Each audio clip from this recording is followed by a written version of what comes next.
व्यासपीठावर उपस्थित असलेले मोरतुजाभाई, दयानराव सुरवशे,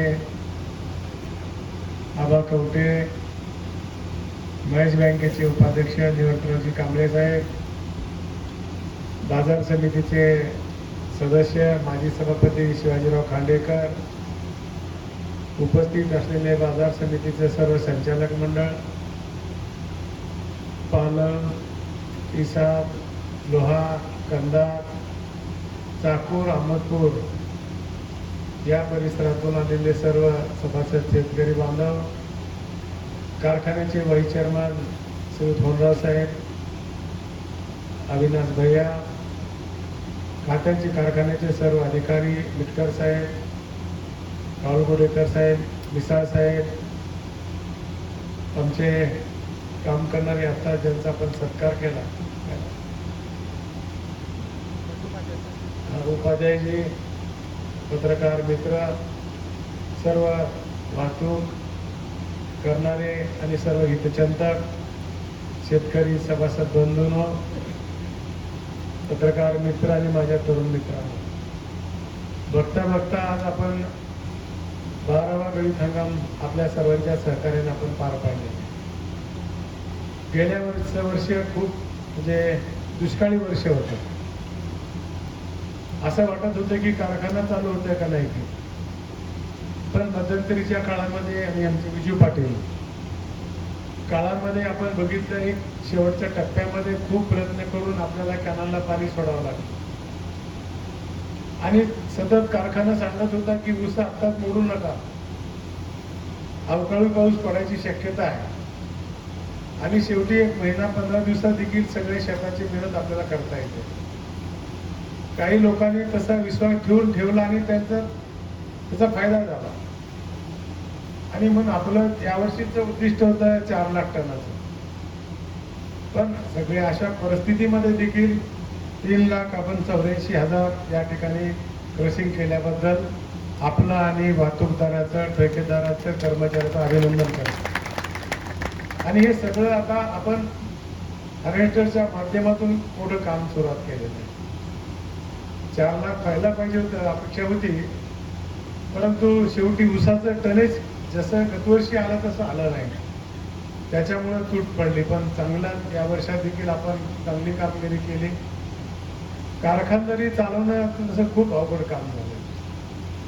ज्यावेळेस आम्ही कारखानदाराच्या सोबत चर्चा करतो मुंबईला अनेक कारखान्यामध्ये, गडकरी साहेबांनी देखील एकदा स्टेटमेंट दिलं होतं की ते म्हणले की ज्यानं पाप केलंय त्यानं कारखाना काढावा, किंवा ज्याने पाप केलंय तो कारखाना काढू शकतोय, असं त्यांचं एक स्टेटमेंट होतं. मी त्याच्यावर काही बोलणं बरं दिसत नाही, पण सांगण्याचं तात्पर्य आहे की मागल्या काळामध्ये जी काही कारखान्याचे दिवस चांगले होते तसे आता राहिले नाही. पूर्वी मी बघितलं बांद्रा कारखाना, त्यावेळेस मी लातूर जिल्ह्यामध्ये उपाध्यक्ष म्हणून बँकेचा चेअरमन म्हणून होतो.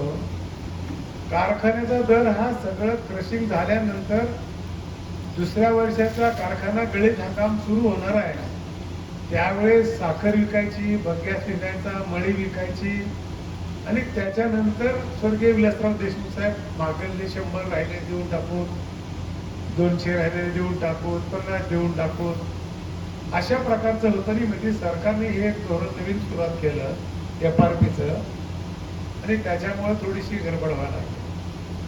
बरं होत नाही का, आज बघतोय FRPचे भाव गेल्या 5-6 वर्षामध्ये 6 वेळेस FRPचे भाव वाढले, पण त्याची MSP मात्र एकदाही वाढली नाही. त्याच्याही संदर्भामध्ये आम्ही सरकारच्या वतीनं केंद्र सरकारच्या अखेरीत हा विषय आहे त्यांच्याही कानावर घातलेला आहे. सरकार देखील पाठपुरावा करतंय. सरकार ज्यावेळेस हा विचार करत असताना दोन्ही बाजूला विचार करतंय, किंवा घेणाऱ्याला जास्त महाग पडू नये, पण ते करत असताना यांचा प्रोडक्शन कॉस्ट किती आहे ही देखील विचार करायला पाहिजे. तसं त्याच्यावर अनेक चर्चा झाल्या.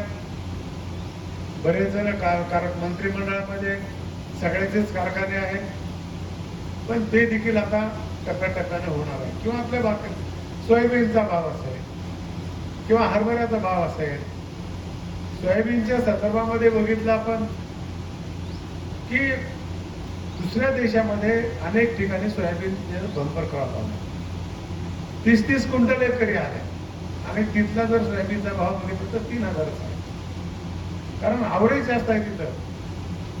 आणि हे भाव जे सोयाबीनचे असतात ते दिवसभर पेंडवर ठरले जातात, पेंडाचा भाव खूप कमी आहे.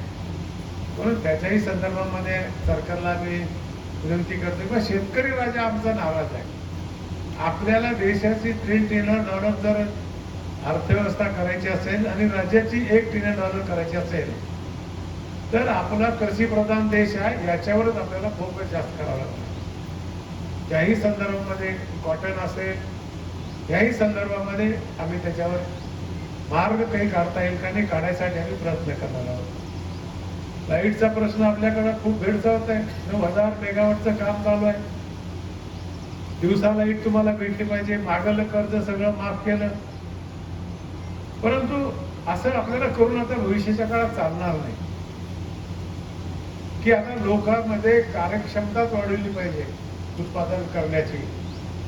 अशा प्रकारचं काम आपल्याला भविष्यामध्ये करावं लागणार. सौर ऊर्जेच्या माध्यमातून सरकारने खूप मोठा प्लॅन केलाय. वैयक्तिक शेतकऱ्यांना 7.5 HP, 5 HP, 3 HP ची पंप देतोय. आणि लाईटचा प्रश्न अजूनही वर्षभर आपल्याला थोडासा त्रासदायक ठरणार आहे. त्याचे अनेक कारण आहेत, त्या कारणाचा मी ऊहापोह करणार नाही, पण आपल्याला त्याच्यामुळे शेतीचं देखील खूप नुकसान झालं. आज आपण हे जे चालवतोय आपल्या भागातल्या लोकांची सोय झाली पाहिजे, इथल्या तरुणाला काम लागलं पाहिजे. आता जे बघितलं आपण काम करणाऱ्या लोकांच्या, इथं काम करणाऱ्याची किंमत आहे. आता आपल्याकडे बघितलं की 2011ला जे लोक आले, धोंडराव साहेब, कावलगुडेकर साहेब, बिटकर साहेब आणि बाकीची सगळी मंडळी, हेच लोक आपल्याकडे काम करतात, कारण इथं फ्री हँड आहे. इथलं जे मंडळ आहे हे कधीच हस्तक्षेप करत नाही, त्यांना घालून दिलेल्या रेषा आहेत आणि त्याच्या पद्धतीने ते काम करतात. अनेक लोक मलाही भेटतात, अहो पोरग खूप दिवस झालं काम करायला, त्याचं काही त्याला परमनंट देण्या गेले, पण जिथं जे चांगलं काम करतात त्याची आपल्याकडे नोंद असते. जाधव साहेबांनी आतापर्यंतची शिस्त अशी लावली आपली की कोण जवळचं आहे म्हणून असं काही ते आपल्या कारखान्यात घडत नाही, घडलं नाही. किंवा कारखान्याच्या चेअरमनचा जरी ऊस आला, अविनाशचा आमचा ऊस आला तरी आपल्या लाईन मध्येच गाडी उभारते. इथून साखर जरी आम्ही घेऊन जायचं असलं तर साखरेचे पैसे आम्ही भरतोय आधी. कारखाना प्रायव्हेट आहे, पण एक आर्थिक शिस्त लावायचं असेल तर ह्या सगळ्या गोष्टीचं इथं आपण नियमाचं पालन करतोय हे सांगायसाठी आहे. आता आपण काही लोकांना त्यांनी प्रमोशन दिले, आमच्याकडे यादी त्या म्हणतात, म्हणजे सगळं काही त्यांच्याच मनावर त्यांचा अधिकार आहे. त्या त्या विभागाचे जे प्रमुख आहेत त्यांच्याकडून मी माहिती सगळी घेतो आणि जे चांगलं काम करणार आहेत त्यांचे काही कुणी दुश्मन नसतात आणि मग ते सांगतात की यानं कमी वेळेस घरी बसलंय, कामाला खूप सिन्सिअर आहे, मग त्या लोकांचं प्रमोशन. आता बघितलं आपण 4-5 लोकांचं परमिशन केलंय, अतिशय चांगले लोक आहेत. इथं काम करण्याला काही अडचण नाही. इथं जर कोणी म्हणत असलेला संदीप पाटील किंवा अजून दुसरे कोणी आपले कर्मचारी मी जवळचा वेगळा ट्रीटमेंट नाही, ते मग घरी शिरूरला आल्यानंतर वेगळी ट्रीटमेंट होती. तर इथं आल्यानंतर सगळे कर्मचाऱ्यांच्याच लाईनमध्ये त्यांना त्या ठिकाणी न्याय दिला जात आहे. हे आपल्या कारखान्याची सिस्टीम आहे. म्हणून आपण आता चांगलं काम केलंय, त्यांचं देखील कौतुक केलंय, त्यांनाही प्रमोशन दिलंय, काही बक्षीस रूपामध्ये दिलंय. गाडीवाले देखील खूप चांगले आहेत. आता इथं आलेच आमचे कारखाना आल्यापासून इथं आमच्याकडे पालन काय नाव आहे, रमेश कदम असते किंवा सोहेल ग्रुप आहे, अनेक लोक आहेत. म्हणजे जे लोक सतत काम करणार आहेत, इथं कामाला किंमत दिली जाते, प्राधान्य दिले जाते आणि त्या पद्धतीनं आपण सगळेजण सहकार्य करतात. 3 वेळेस कारखाना बंद झाला मित्रांनो. एकदा कारखाना बंद झाला की ती बंद पुन्हा उघडतच नाही करून. दुष्काळ पडला 2दा-3दा, तरी पण आपण कारखाना सुरूच ठेवलाय. बँकेचे कर्ज वेळेवर भरतोय. आम्हाला नको वाटतंय का? आम्हाला एक फड डिस्टरी उभा करा, मोठी करा, 1 लाखाची करा, भोजन लगेच करा, इथेनॉल करा, करतोय ना आता इथेनॉल. आपण बाकीच्या ज्या काही गोष्टी आहेत, आता कारखाना बघतोय महाराष्ट्रामध्ये एक स्पर्धा लागल्या, अरिष्ट स्पर्धा, कॅपॅसिटी वाढवायची. आता आपल्या सरकारने आम्ही आल्यामुळं त्याला बंधन घातले. फक्त 1200चा जर कारखाना असेल तर त्याला 2500ची मान्यता. बाकीच्या कारखान्यांनी खूप आता प्रपोजल येऊन पडलेत आमच्याकडे. कारण ऊसाचा उत्पादन कमी झालंय, ऊस कमी पडायला लागला आणि कॅपॅसिटी हाय कॅपॅसिटी वाढवला. किती 20 हजार टनाचे कारखाने आपल्या लातूरमध्ये बघितलं, किती कारखाने. आता रेणाचा देखील 5000 टन कॅपॅसिटीचा कारखाना केला. ऊस कुठं आहे? ऊस आहे तेवढाच आहे. मग 21 नवीन झालाय, बाजाराचा वाढवलाय. म्हणजे ऊसाचं क्षेत्र कुठं वाढायला लागलंय, उलट कमी व्हायला लागलंय, गरज कमी यायला लागले.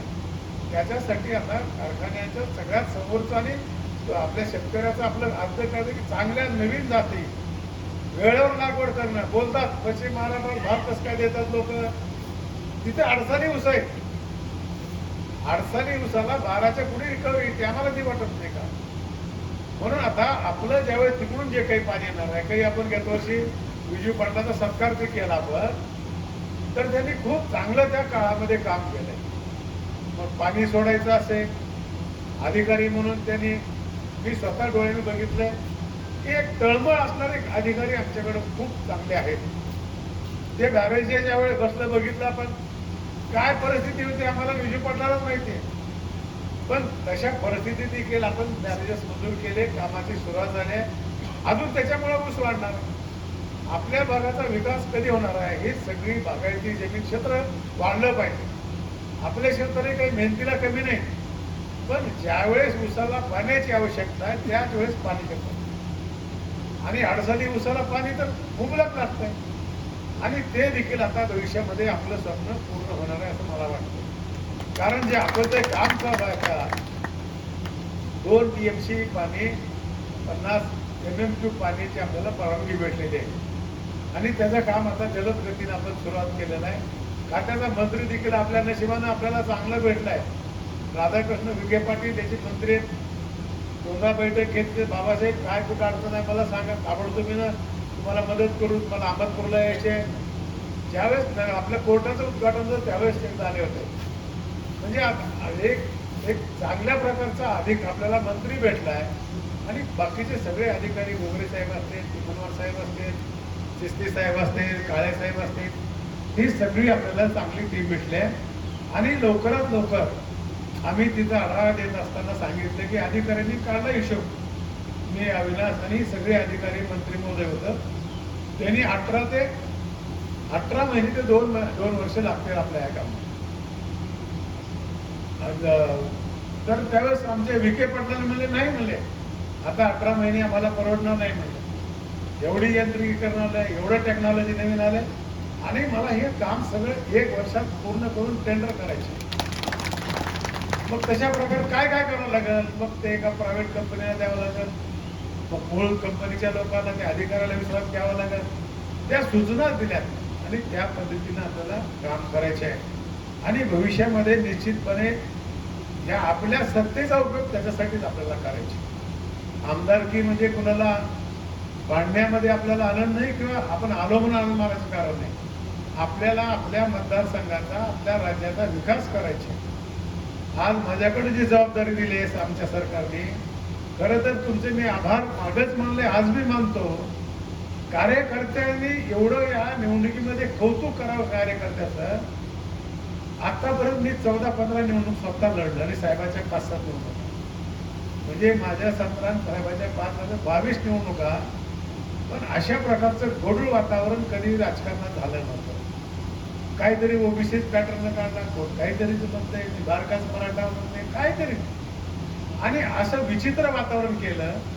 बघा, एक मी आमदार एक तुमचा असा आहे, माझ्यासारखे नाही असं नाही, आहेत खूप. पण ज्या वेळेस असे काही मला पेच वाटला की मी तुमच्याशी हितगुज करतो, ज्यावेळेस आपल्याला हा निर्णय दादाकडे घ्यायचा होता, त्यावेळेस आपल्या सगळ्या कार्यकर्त्यांना आम्ही बोलून घेतलं आणि आपण सांगा आपल्याला इकडे जायचं का इकडे जायचं. त्याच्यामध्ये जाताना कोणाला काही बोलायचं नाही. मग का जायचं, तर आपल्याला कामं करायचे.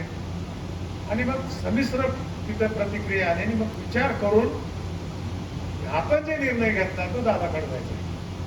आपण जर दादाच्या सोबत गेलो नसतो तर आपलं ते काम झालं नसतं. बाकीचे मतदारसंघामध्ये अभिषेक झाले, आवश्यक गोष्टी दवाखाने झाले.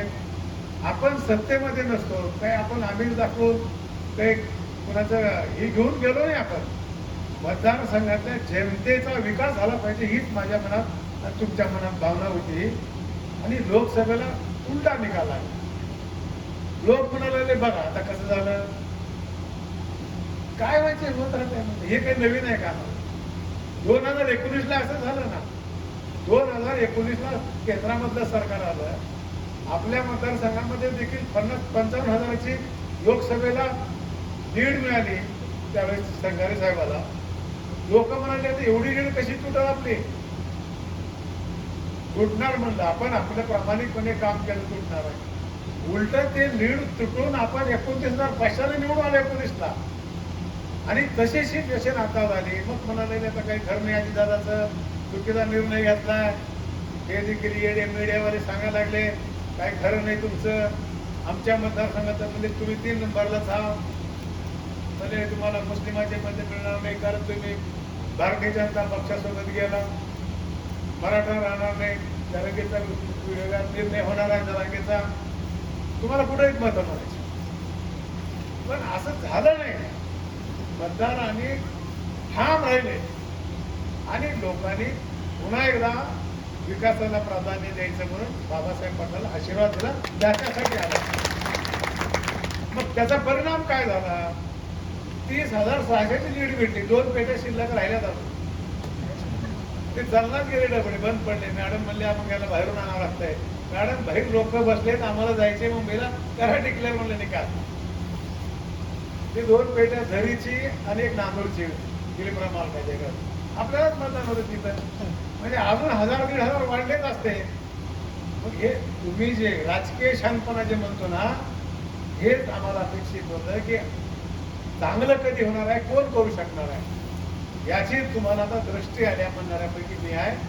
सगळ्या गोष्टीला तुम्ही ठोकारून दिला आणि बाबासाहेब पटलांना आशीर्वाद दिला. काय ताकद आहे त्या मतामध्ये? आज मला सांगा महायुतीचं सरकार आलं. आज त्याच्यामुळं आज तुमच्या समोर बाबासाहेब पाटील आमदार बोलला गेलाय. सहकार मंत्री राज्याचा बाबासाहेब पाटील बोलताय. 4 जिल्ह्यांचे हा म्हणजे आता मंत्री आहेत खूप कमी आहे संख्या. आणि अशा प्रकारचं तुम्ही सगळ्यांनी दिलात. तुमची अपेक्षा होती की मंत्री व्हावं, लाल दिवा पाहिजे म्हणलं. ते लाल दिवा पाहिजे. लोकांना नादच लागला. काय होणार, काही करा, काही करून थोडंच येणार आहे. पण एक लोकांची अपेक्षा आहे. लोकांची अपेक्षा असणार परमेश्वर ऐकत आहे. आणि आम्हाला वाटलं फार तर राज्यमंत्री भेटलं तर काय पण बकळ झालं. पण लॅटरी अशी लागली.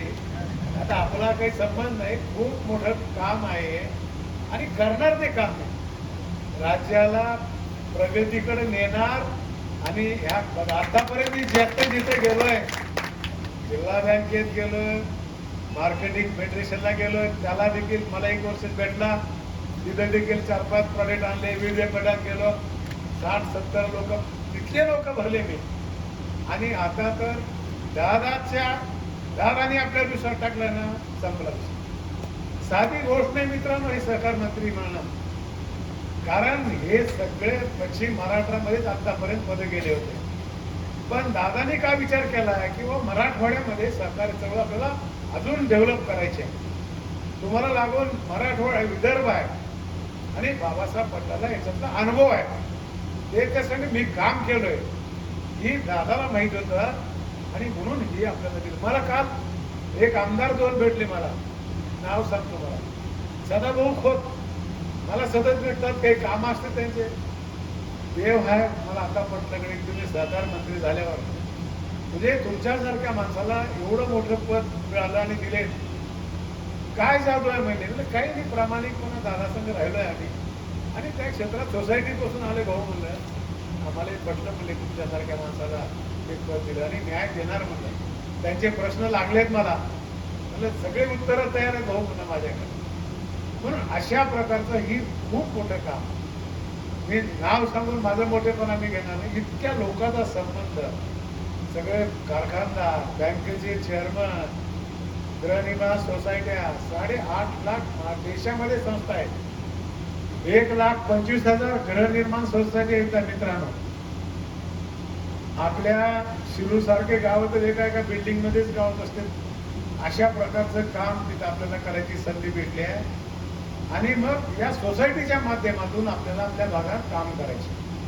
मी 2दा कोल्हापूरला गेलो, सोलापूर जिल्ह्यात गेलो. प्रत्येक जिल्ह्यात आठवड्यात एक जिल्हा मला पार करायचे.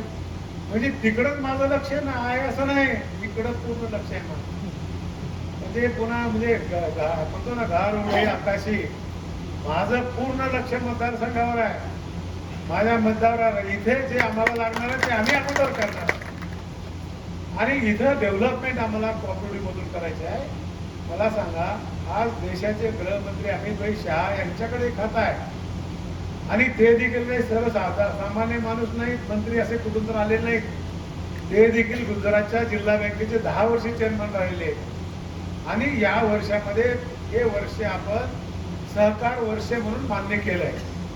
आणि या इथून जे आपल्याला काम करायचं आहे, विविधकारी सोसायटी असत्या, दूध डेऱ्या असत्या, सूतगिरण्या असतात, पतसंस्था असतात, बँका असतात, मजूर सोसायटी असतात, यांना आपल्याला डेव्हलप करायचं. कामाला सुरुवात झाली आहे. अधिकारी येऊन गेले. अडोती सारख्या गावात, शिरूर सारख्या गावात, किनगाव सारख्या गावात वेगवेगळे गोडाऊन बांधायचे. श्रीराम नावाची सोसायटी मी बघितली त्या दिवशी. अविनाशच्या वयाची पोरं 60 कोटी रुपये तिथे डिपॉझिट आहेत आणि 260 कोटीचा टर्नओव्हर. जन्मल्यापासून मरेपर्यंत लागणाऱ्या वस्तू तिथे भेटतात. भांड्याचं दुकान, कापडाचं दुकान, शिवाय सभागृह, पेट्रोल पंप, खरेदी विक्री, औषध, दूध डेअरी, रॅशनचे दुकान. हे अशामधून आपल्याला या देशातला बहुतांश माणसं कसे जोडले जातात. आज 30 कोटी लोक आपल्याला जोडलेले आहेत.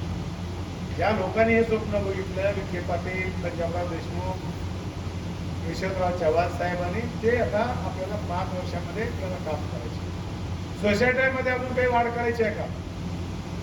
ज्या सोसायटीची जास्त काम आहे, त्याचं भागभांडवल चांगलं आहे, तिथं देखील आपल्याला काही नवीन संस्था निर्माण करायची आहेत का, हे काम करायचे आपल्याला. दुधामध्ये धवल क्रांती मोठी करायची आपल्याला. मी ज्या गावात गेलो त्या वडिंग्यामध्ये, कारखान्याच्या त्या टोकाला नाही हो का, इथल्या टेकाला एक डेअरी, तिथं डेअरी. एका डेअरीचं 1200 आणि एका डेअरीचं 1500 लिटर दूध, अंतर 200 फुटाचं. कारण त्याच्याशिवाय आपली प्रगती नाही. आपल्या शेतीला उत्पादन मिळणार आहे, रोज 10-10 दिवसाला तुम्हाला पैसे मिळणार आहे. म्हणून आपल्याला त्याच्यावर मोठा फोकस करायचा आहे. ज्या कधी प्रगती झाली आपल्या मतदारसंघाची, तुमची ऐपत दिवसाला 1000-2000 कमवण्याची ऐपत निर्माण झाली की या मतदारसंघाचा विकास झाला. एकच कारण, रस्ते मोठे झाले, सभागृह झालं म्हणजे विकास झाला नाही. ते तर आपल्याला भौतिक सुविधा आहे. इथल्या सर्वसामान्य माणसाची आर्थिक उन्नती, ऐपत वाढली पाहिजे, ही भूमिका घेऊन आपल्याला काम करायचं. म्हणून आज कारखाना चालवणं खूप अवघड आहे. 90 ते 125 दिवसच कारखाना चालला. काय तर सिस्टीम 160 दिवस कारखाना चालला पाहिजे. पण तरी पण आपण अशा प्रयत्न केला. पुढच्या वर्षी आता आपल्याला चांगला गळीत हंगाम भेटणार आहे. आपण एक टप्पा पार केला. आता लागवडीचं तुम्हाला माहीत झालंय, प्रोग्राम पण आपण काम करायचं करतोय. ह्या सगळ्या टप्प्याटप्प्यानं आपल्या सगळ्या गोष्टी झाल्या की निश्चितपणे आपली प्रगती होणार आहे. आपल्याला पुढच्या काळामध्ये अनेक गोष्टी करायच्या. त्याच्यामध्ये आपल्याला कंपोस्ट खत करायचं आहे, बायोगॅस आहे, हायड्रोजन आहे, सोलार करायचे आहे. अनेक गोष्टी ज्याच्यातून करायच्या आहेत ते आपल्याला करायचे आहे. त्याच्यामुळे इथल्या तरुणाला काही काम लागणार आहे.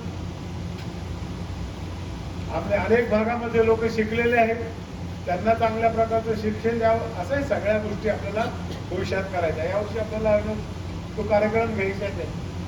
विद्यार्थ्यांना मार्गदर्शन करतो ना आपण, करिअर शिबिर, ते देखील आपल्याला करायचं आहे मित्रांनो. की मुलांनी कोणते विषय घ्यायचे, भविष्यात कोणत्या विषयाला मागणी आहे, आपण आलं पाहिजे. मुलासोबत आपण ते आलं पाहिजे. शिक्षण क्षेत्रातले जे काम करणारे लोक त्यांनी आलं पाहिजे. असे मुलाला आपण तयार करू. मुलं आणि मुली, आपण संपत्ती खूप कमवून त्यांना मोकळं सोडायचं नाही. आपण असं तयार करू की त्यांनी संपत्ती आपल्या काळामध्ये कमवायची क्षमता निर्माण करायचं करू. आई खूप पोरं करायची नाहीत. आपल्याला सगळं आपण करून दिलं तर त्याला किंमत वाटणार नाही. पण अशी आपण त्यांची ऐपत निर्माण करू, असे त्यांचे विचार निर्माण करू की त्यांनी कमवायची शक्ती त्याच्यामध्ये आली पाहिजे, ही भूमिका आपण करू. म्हणून ह्या सगळ्या गोष्टी भविष्याच्या काळामध्ये आपल्याला करायच्या. आतापर्यंत आपण असं सहकार्य केलं, आपण बाकी सगळ्या गोष्टी मतदारसंघात आवश्यक त्या आहेत ते आपण करणार आहोत. असं सहकार्य आपलं असावं या संदर्भात. आणि कारखान्याला जे सहकार्य केलं आपण, या बाजूच्या लोकांनी देखील सहकार्य केलं, त्यांचं देखील मी आभार मानतो. आणि आत्ताचा यावर्षीचा गळीत हंगाम या ठिकाणी समारोप झाला अशा प्रकारचं या ठिकाणी अपेक्षा व्यक्त करतो. आणि ज्यांनी वाहतूकवाल्यांनी चांगलं क्रशिंग केलंय त्यांना देखील बक्षीस दिलंय. ज्यांचं कमी झालंय राठोड, त्यांनी पुढच्या वेळेस काय काय चुकलं ते बघावं आणि चांगल्या प्रकारचं काम करायचं काम पुढच्या काळामध्ये करून पुढचा सीझन खूप मोठा राहणार आहे, थोडा त्रास होणार आहे, पण त्याही प्रसंगात त्याही त्याच्यामध्ये योग्य नियोजन करून आपल्याला न्याय द्यायचं आम्ही काम करू अशा प्रकारची अपेक्षा व्यक्त करतो. आणि मी माझे 2 शब्द संपवतो. जय हिंद, जय महाराष्ट्र.